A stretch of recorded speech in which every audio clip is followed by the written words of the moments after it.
Hello, Internet. It's the Pennsylvania Hitman, the most thugged out gangster in all of MMA and Brazilian Jiu-Jitsu. And if you don't know, you better ask somebody. If you're new here, thanks for dropping in. I sure hope you'll subscribe, stick around, and hear some shit I have to say. If you're already a subscriber, you already know you, my dogs. Alright, Casey Quarles asks, what are some red flags in a combat sports coach? What are some less effective techniques you have witnessed people wasting time and effort on? Red flags as a coach are, other than the blatant ones like letting you spar without a mouthpiece. I've seen a video where the students were up against a wall and they had their hands down, I believe, and someone is just punching them in the head. Those are definitely like super duper bad signs. But I think experience, I'm not saying that a jiu-jitsu coach or an MMA coach or a boxing coach can't ever box and be a good coach, but I personally myself, I prefer someone that's been in there and done that. They don't have to be the best. If your coach fought, he didn't have to be a world champion. Just the fact that he got in there and did it, and he has a decent amount of experience doing it, and he just had an okay record. I think those guys probably end up being the best coaches because at least they know what you're going through. They know what you're dealing with in there. They really know the whole process from start to finish. The nerves, what you're feeling when you get in there, the jitters. They know that whole situation. But I think you definitely want to look at the guy's ranking, where you can rank, like Brazilian Jiu-Jitsu does ranking. If he's a black belt, see who he got his black belt from.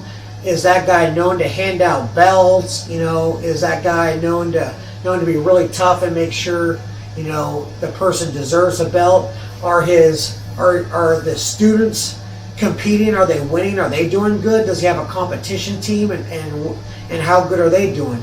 If I got one gym over on this side of town and the instructor doesn't grapple with his students, and I'm not saying that an instructor has to, he might have injuries and stuff like that, but if he's not grappling with his students and they're not doing a lot of live rolling or sparring and they're not going to competitions, and you got a gym on the other side of town, the coach is rolling with the guys and teaching, drilling, and they got a competition team every weekend. They probably don't have many weekend classes because they're always in a tournament or an MMA fight or a boxing match or whatever. I'd be training at that gym, because even if you're just going there for self-defense and you don't even want to fight, training like those guys are training is going to prepare you for a self-defense situation or a street fight way more than that other gym that's not competing and the coach isn't grappling and stuff like that. So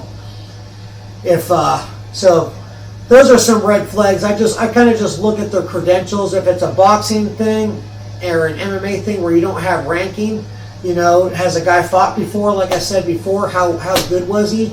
And if he hasn't fought before, again, that's not a huge red flag, but are they fighting and competing? What are the guys winning the Golden Gloves? Are his guys winning MMA fights? So I would judge him by his students. What are his students?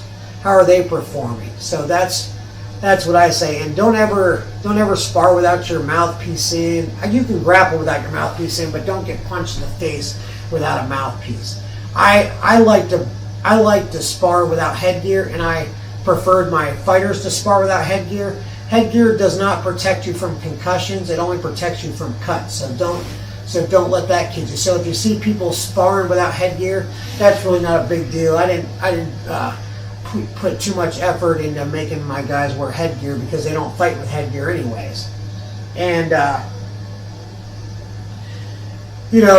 just watch the class for a little bit and see how it goes, and get a good feel for the instructor. And if you think you got a good vibe with him, then that's good. But just check out his credentials and really what his students are doing, because he's teaching his students who his students are a byproduct of him. If his students are good, then he's probably a good teacher.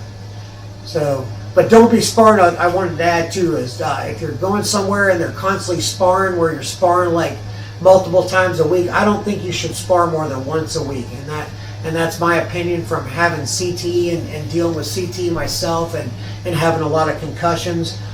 I used to have my guys spar once a week, if that, and I've had people leave my gym because they wanted to do more sparring, but you know, when they left, I paid attention to those guys, and those guys didn't do as good in tournaments and fights as my guys were doing, and my guys were only sparring once a week if we were lucky. Might be even every 2 weeks.